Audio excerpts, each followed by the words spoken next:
Hi, everyone. Thank you so much for attending today's learning community meeting hosted by the United Way of Pioneer Valley. The purpose of our learning community meetings is to make grant recipients of current programs, in this case, basic needs and youth development, and other partners aware of things going on in the community and share best practices to inform the work that you do. I am Nicole Young. I serve as the Manager of Community Investments for the United Way of Pioneer Valley, and I'm glad to be meeting with many of you virtually today. So just to give you a little bit of information about today's session, we will probably not go the full time. We'll probably go a little bit before 1 p.m. We're scheduled to go to 1:30, but we're gonna make it a little bit shorter. We will, after the presentation, host a question and answer session with our presenter. If you have any questions that you that spark during the session, if you can use the chat feature if you're on the computer to type in your questions, and then I will field the questions to our presenter at the end of the presentation. And so now I would like to take an opportunity to introduce our speaker. I'm very excited to have Kelley Bryant, who is the Communications and Events Manager for the Women's Fund of Western Massachusetts, with us today to talk about the research and findings from their recent status on women and girls in Western Massachusetts. Kelley first connected with the Women's Fund in 2017 while pursuing her master's in higher education administration at the University of Massachusetts Amherst. Following graduation, Kelley happily joined the Women's Fund in 2019 as project coordinator. In this role, she worked closely with all of the fund's team members to manage the Young Women's Initiative, event logistics, and various committees, such as the Research Advisory Committee for the Research Report on the Status of Women and Girls in Western Massachusetts 2019. As a communications and events manager, she focuses on amplifying the fund's mission. Kelley holds a bachelor's in business administration with a concentration in accounting from Massachusetts College of Liberal Arts in North Adams. She now resides in Hampshire County with her partner Max and dog Scooter. In her free time, Kelley loves to read, go hiking, and connect with the cycling community to encourage more female-identified individuals to learn how to be self-supported on bikepacking tours. And me, as a graduate of the recent Leadership Institute Political and Public Impact with the Women's Fund, and I also did some work with the women, the Young Women's Initiative with Kelley. I'm very excited to hear what she has to say and for her joining us today. So Kelley, I'm going to go ahead and turn it over to you. Great. Thank you so much, Nicole, and thank you for such a lovely introduction. All right, so now I can share my screen.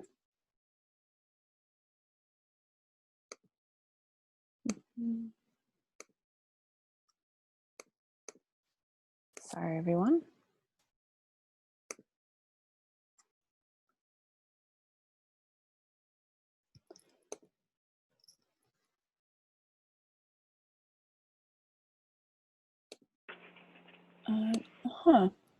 Okay. Okay, great. Can you see my screen now? Yes, I can see it. Okay. Great. All right. So thank you everybody for joining us today. As Nicole mentioned already, we will take questions at the end. So any questions you may have, I would be happy to field, and anything that I maybe can't address here, I would certainly be happy to bring to the researchers who conducted this research or connect you with them directly. So today we're talking about the status of women and girls, and as Nicole already introduced me so lovely, I won't spend time on that, but she did mention that when I joined the Women's Fund, I had joined really at the start of the research advisory group process, and I do other things now, but I'm still connected to the research. And when we first released this research, we also did a series of listening sessions in the 4 counties of Western Massachusetts to hear people's responses, hear people's thoughts, hear feedback on what they felt was missing. And we also were capturing data, and still are, we still have an open survey on our website through SurveyMonkey that you can find when you go to the part of our website to download the key findings or the full report of the status of women and girls in Western Mass. You can also still give feedback there. So if you have any other additional thoughts that aren't captured here today, please feel free to go to that part of our website and give us some feedback, because we hope to conduct this research in future as well. So this is actually the part of the website that you can download our research report, and I really just take a moment to show it here just because today we're mostly talking about the key findings, which you can see on the left, but the full report that was put together by Jessie Gleckel of the Public Health Institute of Western Mass. She did a phenomenal job. That has a plethora of information that is not all fully in the key findings. Of course, given the key findings, it's an abbreviated version of the full report so as to present information in a more condensed and digestible way for a larger audience. So why this research? I definitely want to address that first. And I will address other questions like how did we conduct this research, talk through the process of how we worked with the Public Health Institute of Western Mass and the Research Advisory Group, and then really dive into the findings and recommendations, which is probably what you're most interested in here. So why did we do this research? Well, from the perspective of the Women's Fund of Western Massachusetts, we wanted to have a better understanding of our region. The last time we did this research was in 2013, and of course a lot has changed since 2013. A lot has changed since yesterday. So it's important to have relevant data to the population as it stands now, as much as we can. From the perspective of the Women's Fund supporting the 4 counties and the nonprofits that serve women and girls in Western Mass, we wanted to provide opportunity for data, for more information, so that nonprofits could apply for grants, get support from legislators, amplify their storytelling to their donors by using this research. So there's a lot of applications for this research, and we wanted to really support Western Mass in having access to this. So for the purposes of this presentation, I did try to adapt as best I could what I talk about to your focus area, being that most of you are serving Hampden County and some of Hampshire County. So how do we conduct this research? We worked very closely with the Public Health Institute of Western Massachusetts, and they're a great community partner. Like I mentioned before, the researcher Jessie Gleckel was the primary researcher on this project, along with Kathleen Zegda. And so they really were in the driver's seat to some degree of conducting the methods and doing the data collection, although they worked with us to, actually I'll go to the next slide. They worked with us to determine what indicators were important.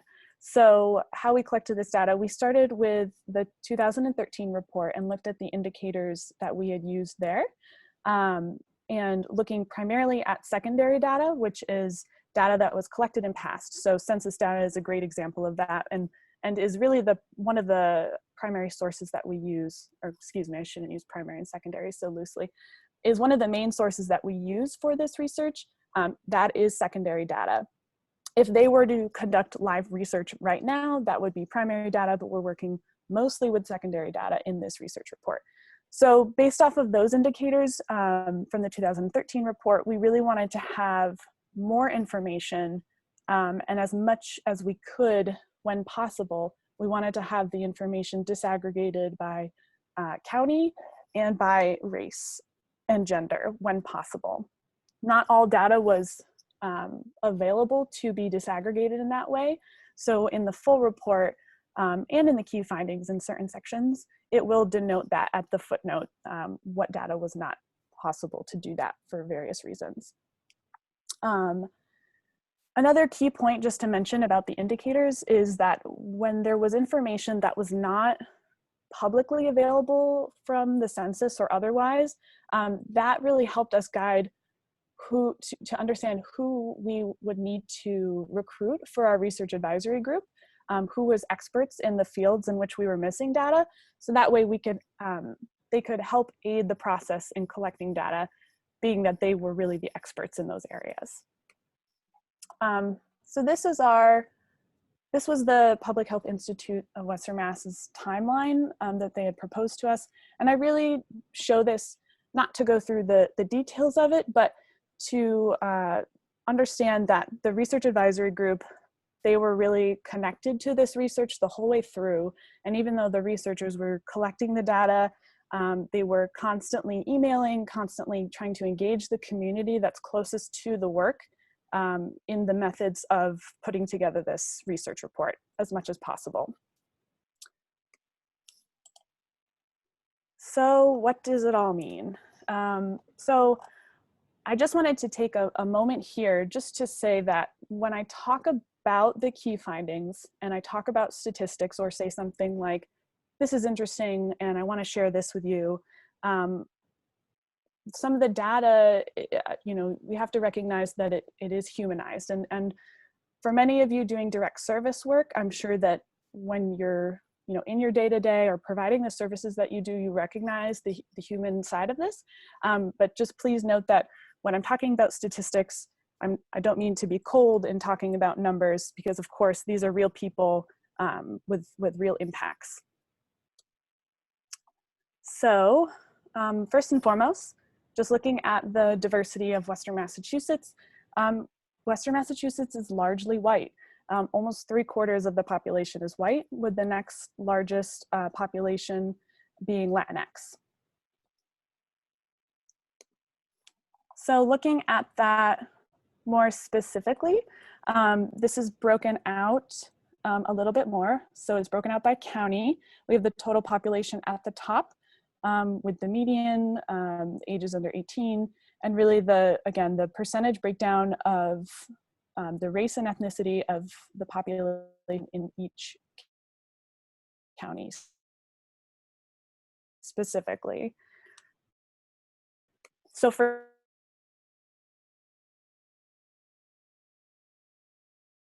probably focus more on the Hamden is that this is, again, from the census data information. So a common question that we would hear when we were doing our listening sessions is, does this include college students?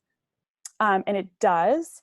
So from the census, it includes where students sleep most of the time.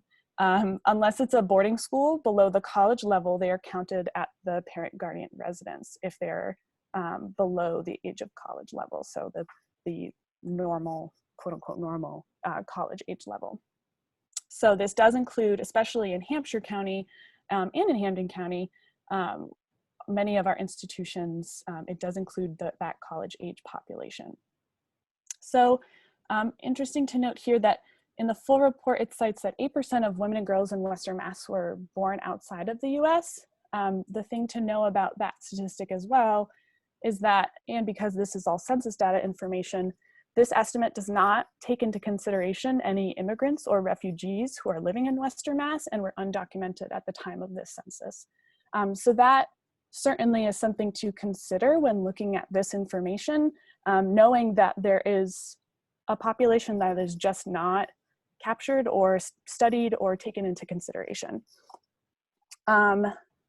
So the other thing to note here when looking at Hamden and Hampshire County is, again, thinking about race, the population is largely white, except for in Hamden County. Latinx women make up 1/4 of the population in Hamden County.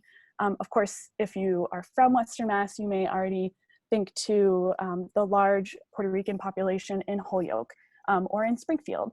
So that's probably not a surprise to you. So let's look at the workforce.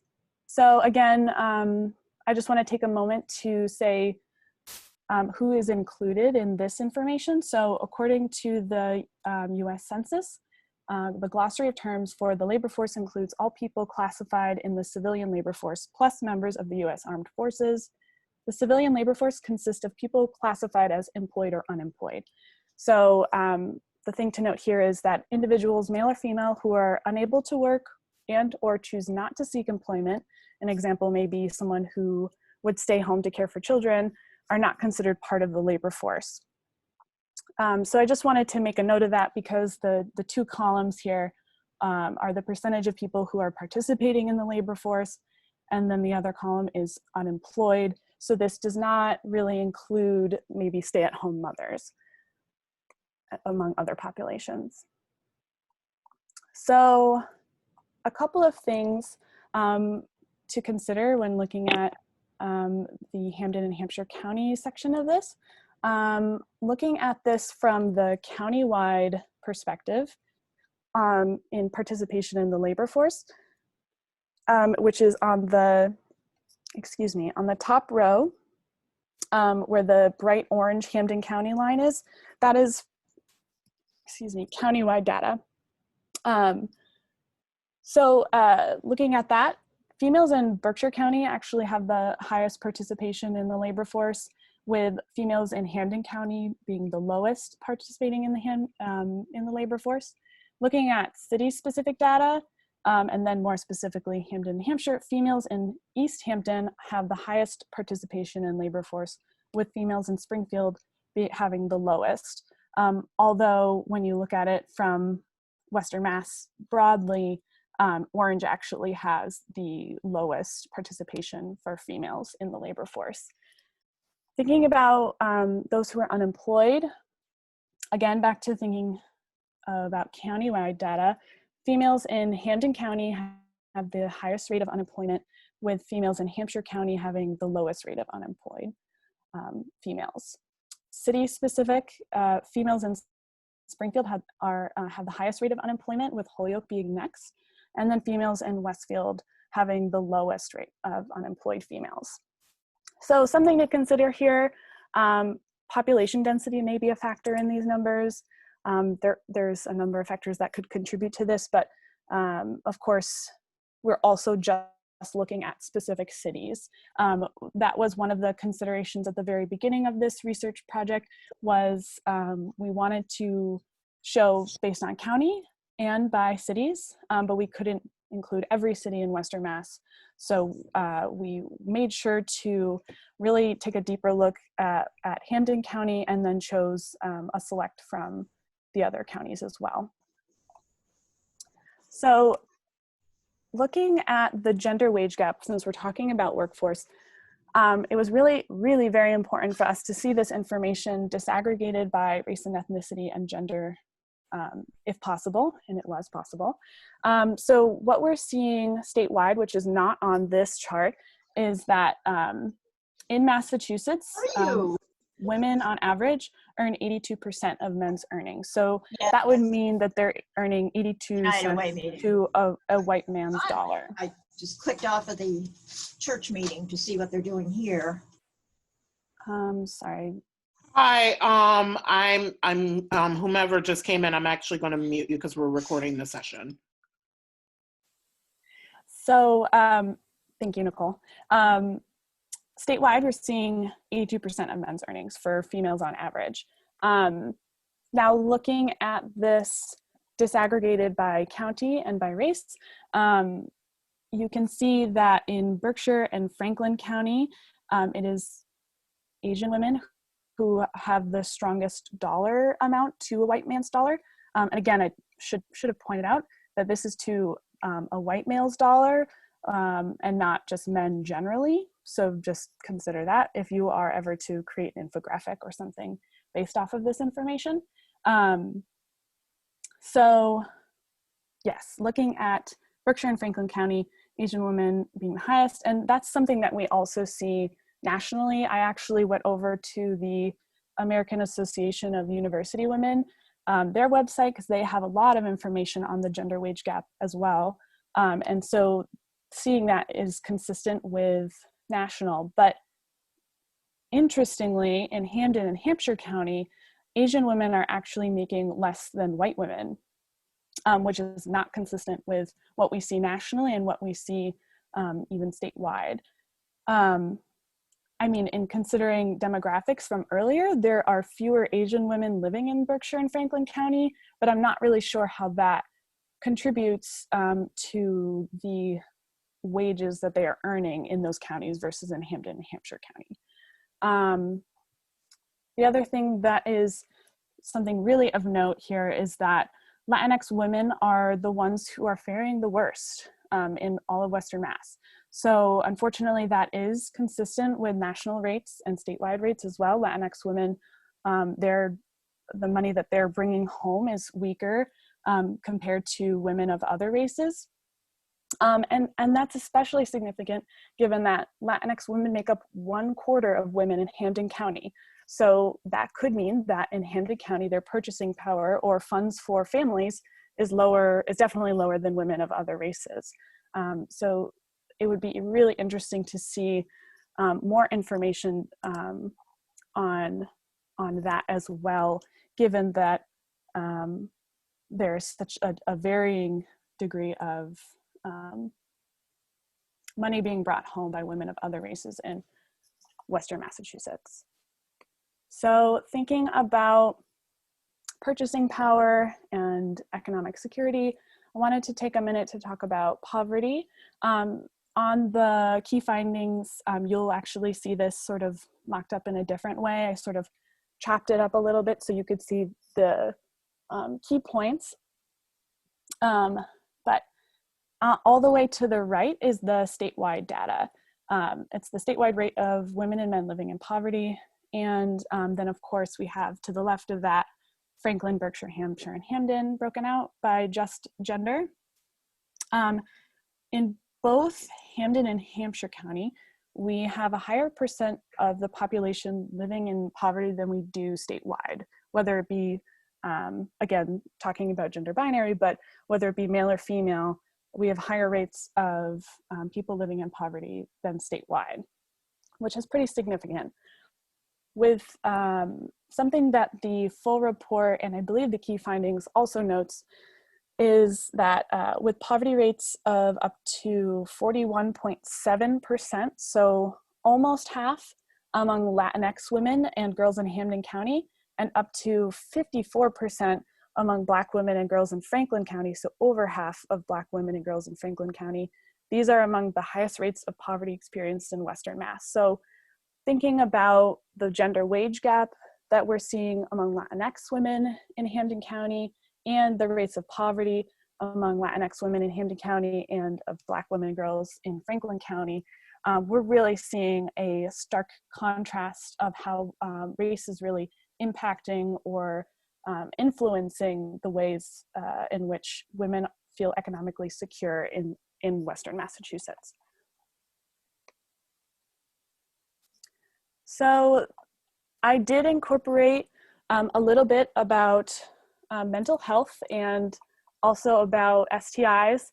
I encourage you to really look at the health and safety section and the public safety and crime section in our full report if you are interested and have the time, because there's more information about adequate prenatal care by payer and county, teen birth rates by county and race, percent of pregnant women who are smoking, incarceration rates, and this data is pretty nuanced. So when you look at the key findings as compared to the full report, there's not nearly as much in these sections in the key findings. And really the researchers recommended that we did not abbreviate that data as it requires quite a bit of context. I can tell you that when we were working with the research advisory group on these sections, we were able to access some data through the experts who had varying connections and knew where data was held, but we weren't successful in all areas. So some of the data is not completely consistent across all of Western Mass. So even looking at it specifically here, when we're talking about mental health, this is the percent of students at high risk of, for depression by gender. And you'll see that typically we've had all of the counties listed, but Berkshire, Franklin, and Hampshire collect this data, and just Springfield collects this from the prevention needs assessment surveys in Hampden County. Now, that's not to say that there aren't other youth surveys being done in Hampden County, but as far as being able to look at all of the counties across the board, the P&A is what the researchers looked at in order to make this comparison, because it was the most consistent. So the thing really to pay attention here about the Prevention Needs Assessment Survey, these are, if you don't know already, these are assessments that are taken to assess students' risk for depression. And the staggering realization here is that in each area, half of the girls were at a great risk for depression, and nearly twice of the rate of their male peers. Now, what's also consistent with statewide findings that's not shown in this specific table, but is in the report, is that students in Hampshire and Franklin counties and in the city of Springfield who identified as LGBTQ+, reported alarmingly elevated risk for depression. And in Hampshire County, more than 76%, so more than 3/4 of transgender and gender neutral students were at high risk for depression. Now I bring those additional statistics up because they're very significant. A large population of our youth are experiencing rates of depression, especially female students. Now, that's not to say that male students aren't experiencing those at the same rate. There could be determining factors among, if male students feel comfortable sharing that or feel that it is socially acceptable to share that. That may not come through in an assessment. However, it is still very staggering that half of female students, or over half of female students, are at high risks of depression. There is additional information if you are specifically looking for more around mental health. There is additional information done by Investing in Girls Alliance out of Worcester County. They've conducted research that dives into this further. So if you're looking for a model that really specifically focuses on female youth and mental health, they have a really great example to look at as well. So another portion of health and safety that was really important to share and sort of speaks for itself. When we first saw this information in the research advisory group, this is information on the average annual rates of gonorrhea on the left among women and girls by county, and on the right is of chlamydia among women and girls by county. And the rate in Hampden County for girls ages 15 to 19 is staggering, and we did confirm that this is accurate information, but we were shocked by it at first. And even looking at women and girls of all ages, it's still, in Hampden County, it's still higher than the statewide total.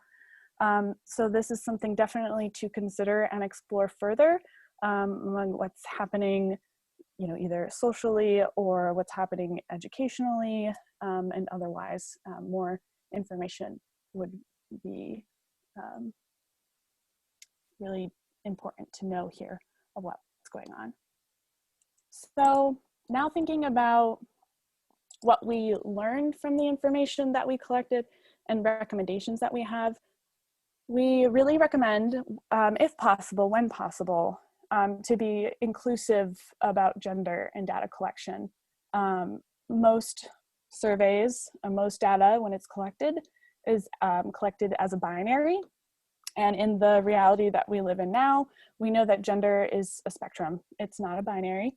And yet it's still hard to find a consistent method of collecting that information. So we would just recommend that we start testing it, that we start offering other options when we're collecting this information, so that way we have a better picture of, especially in thinking about youth with mental health concerns or at high risks of depression. It would be important to know, how exactly they identify and what's happening in their communities.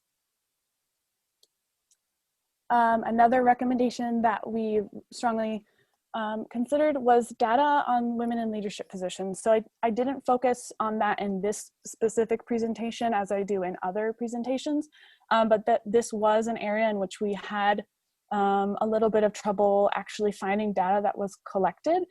So we encourage this region to consider how better to collect this information, especially so we may empower leaders of tomorrow, and also to show the youth who will be our leaders of tomorrow. So the next recommendation that we have is the need for countywide youth data. So I mentioned it when I talked about the Prevention Needs Assessment Survey. And like I said, there could be, I believe that the statewide youth survey is different than the PNAs. But in order to really understand and understand what's happening for the youth population, it would be important to have a consistent countywide information collected in order to make a comparison with a sound mind with data that's collected consistently. And lastly, and this is probably where many of you come in, areas that may merit further exploration. So I mentioned it when I talked about the methods, and I mentioned it throughout talking about our key findings. This report, as much as we could make it, as much as the researchers had access to information and had time during this project, we tried to make it as comprehensive as possible with the resources we had available. But areas that could merit more exploration could be period poverty, the effects of the opioid crisis on women and girls in Western Mass, and early marriage. And that's really just to name a few. There's certainly a lot we would need to explore in the data that we've covered to understand the full picture of what's happening in women and girls' lives and their realities. So actually my colleague, Donna Hagigat, the CEO, she had included this quote in her original presentation, and I liked it, so I left it in. By investing in the individual, the burden remains on women to lift themselves and their children out of poverty while leaving in place the systems of oppression that cause or contribute to this poverty in the first place. So really, this is to say that this data is meant to help guide us as a community to fixing our systems and to help all individuals, and not put the onus specifically on the individual to take themselves out of whatever situation they may be in. Nicole had sent out information regarding our grant funding opportunity, and I just wanted to make an update on that. We, especially given the context of COVID-19 and how it's affecting everybody globally, nationally, and regionally, we recognize that it may not be possible as people are, transitioning to working from home or dealing with many fires that they're trying to put out. We wanted to extend the deadline for this grant opportunity. So we're pushing it by a month. So instead of it being due March 31st, it's actually due April 30th. And if you have specific questions about it, you can contact Monica Borgatti. She's listed on our website, on the application itself, and I believe that Nicole will also give you her contact information if you have specific questions about it when you are interested in applying. This grant opportunity is made possible by the New York Women's Foundation, and it's for the fund for the #MeToo movement and allies. So there are other funds doing this as well. And this is specifically to address sexual violence around prevention, intervention, and healing. And so lastly, I just want to do a quick thank you to our underwriters. They really support the work that we do day to day. But also I should acknowledge that this research report was actually funded by our donors. So it is work that is supported by the people in Western Massachusetts for the people in Western Massachusetts. So with that said, we definitely would like to hear your thoughts. So after this presentation or otherwise, when you have a chance to look at the report for yourself, please give us some feedback, and we'd be happy to definitely take that into consideration when thinking about future research reports or deeper dives. And so now I'd like to turn it over to Nicole for any questions. Kelley, thank you so much for giving us a very, very in-depth look into the research that was conducted over the past couple of years, especially since the key findings and other information on the website is very, very, very, very dense. So I actually had a question, and Sure. then I want to open it up to others. So my question is, is there a way to incorporate stay-at-home mothers? Because I do know that that is a population that possibly many of our organizations serve. Yeah. And then how would also stay-at-home mothers be defined? Is it just women identify people who had the choice to stay at home, or those who are also currently unemployed and seeking employment? Mm. So that's a great question. And I'll start at first with, instead of the defined, I'll start with how could we incorporate stay-at-home mothers? So I think that with the data that's publicly available, the secondary data that's taken from the census, that data would not be captured. So we would need to specifically look to the experts in that area to see what data is captured, whether it be, so for instance, if you look at the health and safety section where we go deeper into the information on domestic violence and sexual violence that's captured.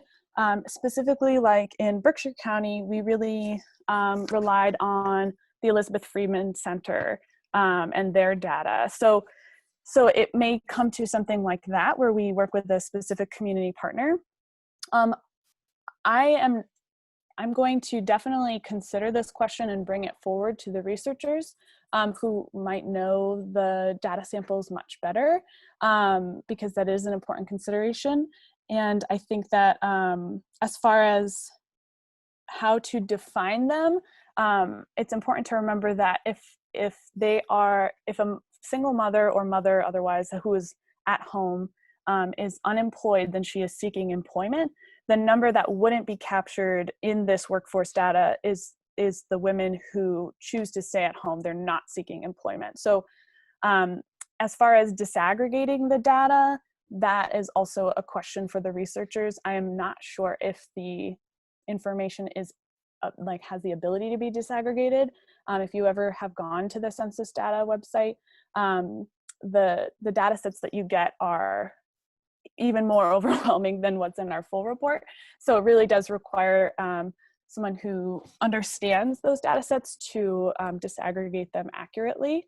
And that's really the work that the researchers did. So I'm definitely happy to bring that question to Jesse and the Public Health Institute of Western Mass, because they could certainly brainstorm around that better. Cool. Thank you so much, Kelley, for that. Do we have any other questions from other participants who joined us this afternoon? And feel free to unmute yourselves to pose the question.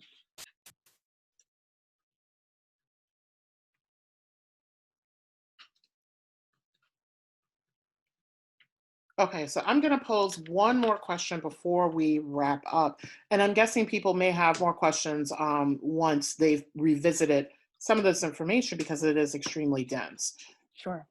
Kelley, how has this information informed or will inform future practices for the Women's Fund? That's a great question. So this information really informs our work in the sense of we have been looking to this information for when we're considering grant making. We're looking to this information when we're considering how to support nonprofits in the area otherwise, like outside of grant making opportunities. We want this information as much as it can serve as a snapshot of what is happening for women and girls in Western Massachusetts. We want it to inform all of our work. So even with future events or other offerings, as we've had workshops around Amplify to support nonprofits, and we've had a women's leadership series to support women in or female identified individuals in salary negotiation workshops and otherwise that are upcoming or will be in future. We have really been looking to this data to understand who has the most need and where the most impact could be created for women and girls. Perfect. Thank you so much. I want to open it up one more time for questions prior to us wrapping up for this afternoon. Does anyone have any questions or comments? Any observations? Any ways that you can use this to approach your own work? Because I think we have a mix from what I saw in participants. We have a mix of people on the call, including resource development officers for some of our youth development agencies, and then also some people affiliated with many of our basic needs grantees.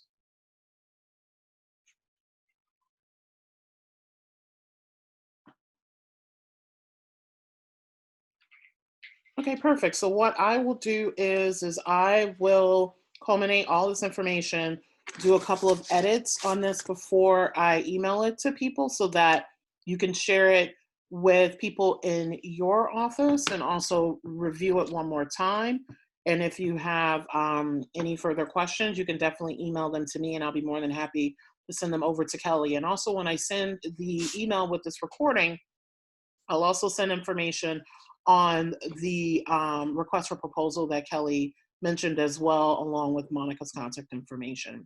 So I want to take an opportunity to thank Kelley Bryant once again on representing the Women's Fund of Western Massachusetts and speaking on their behalf regarding their research on the status of women and girls in Western Massachusetts, and also taking time out of a very hectic transition and schedule to talk with us this afternoon.